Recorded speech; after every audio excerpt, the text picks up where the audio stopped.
மக்கள் 369 நேயர்களுக்கு வணக்கம். நான் உங்கள் விஜய் ரஃபீக்.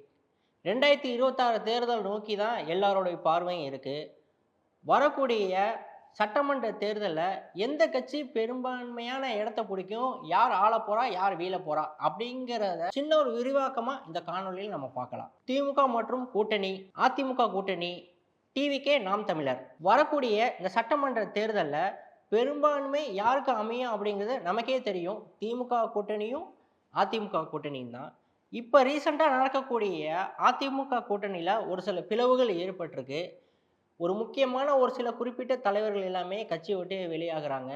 அவங்க சொல்லக்கூடிய காரணம் பிஜேபி கூட்டணியில் இருக்கிறனால தான் நாங்க வெளியாகுறோம் அப்படின்னு.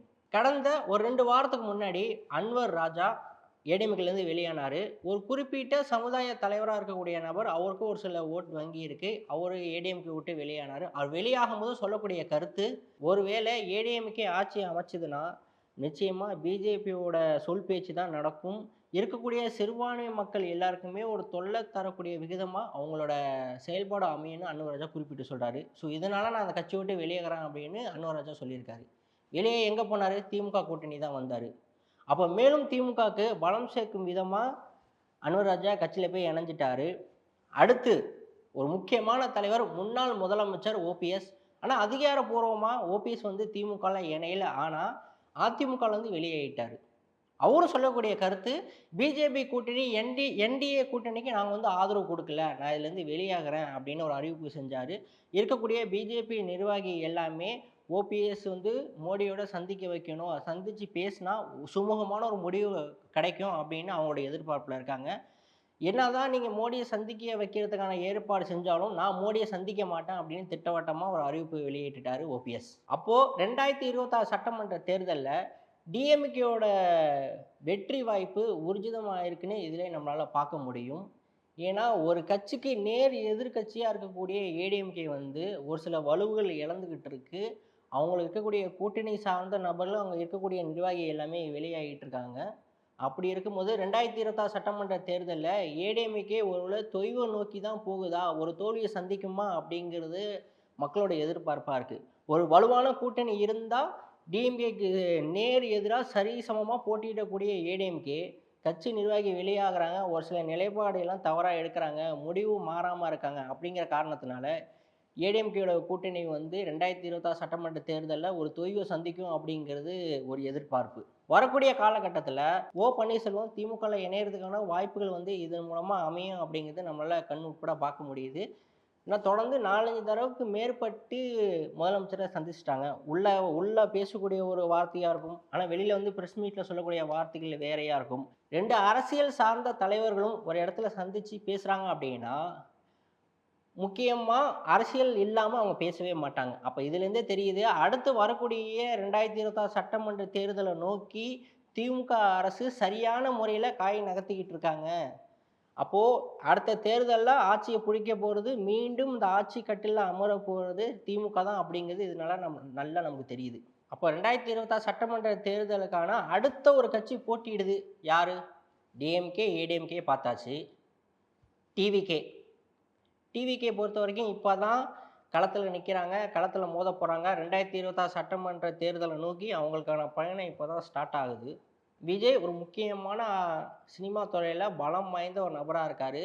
விஜய்க்குன்னு ஒரு ஃபேன் பேஸே கிரியேட் பண்ணி வச்சிருக்காங்க. அப்படி இருக்கும்போது திமுக ஒரு சரியான காய் நகத்துல இதன் மூலமா உருவெடுக்குது. யார் அப்படின்னா கமல். எதுக்காக கமலை திமுக உள்ள இறக்கணும்னா, விஜய் சார்ந்த நபர்கள், இல்லை விஜய்க்கு சப்போர்ட் பண்ணக்கூடிய நபர்கள், ஏன்னா சினிமா துறையில் இருக்கக்கூடிய எல்லாமே தான் துறையை சார்ந்த நபர்களுக்கு தான் ஒரு ஆதரவு கொடுப்பாங்க.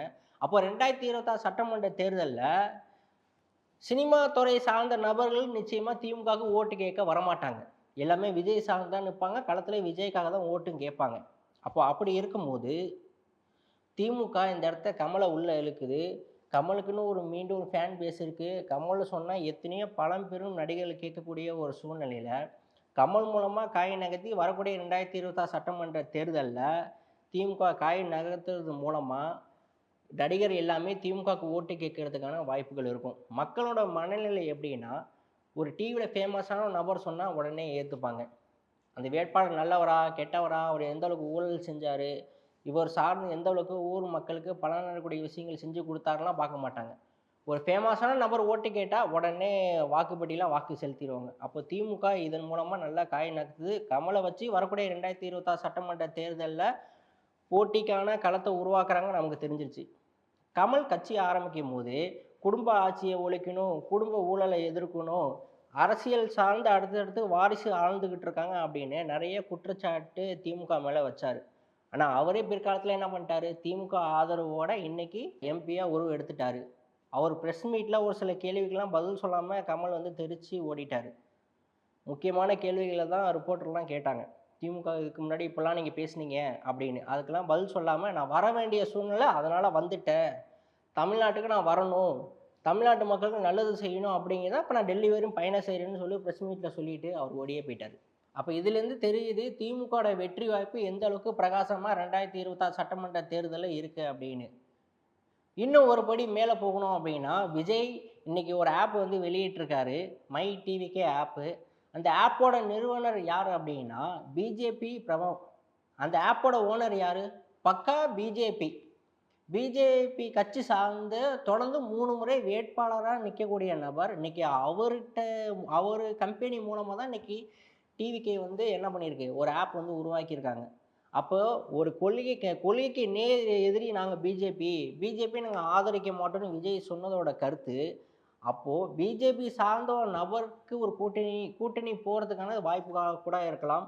ஏன்னா மேலிடம் எந்த அளவுக்கு சொல்கிறாங்களோ அதுதான் அடுத்தடுத்து கட்சிகள் கேட்கும். மேலிடம் அப்படின்னா டெல்லியில் இருக்கக்கூடிய அரசியல். அப்போது பிஜேபி ஒரு அழுத்தம் கொடுத்தாங்கன்னா விஜய்னால எதுவுமே பண்ண முடியாது. அப்போது இந்த டிவிகே ஆப்பு ஒரு பிஜேபி கட்சி சார்ந்த நபர்கிட்ட தான் அந்த ஆப் வந்து உருவாக்கியிருக்காங்க.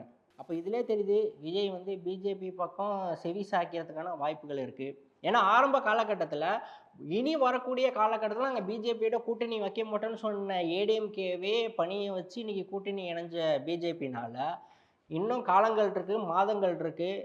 விஜயும் தான் பக்கம் இழுக்காதா அப்படிங்கிறது நமக்கு தெரியும். பொறுத்திருந்து பார்ப்போம் 2026 சட்டமன்ற தேர்தலில் எந்த கட்சி ஆள்வாங்க, எந்த கட்சி வீழ்வாங்க அப்படின்னு. Stay tune. மேலும் சுவாரஸ்யமான தகவலுக்கு நம்ம சேனலில் எப்போவுமே இணைஞ்சிருங்க.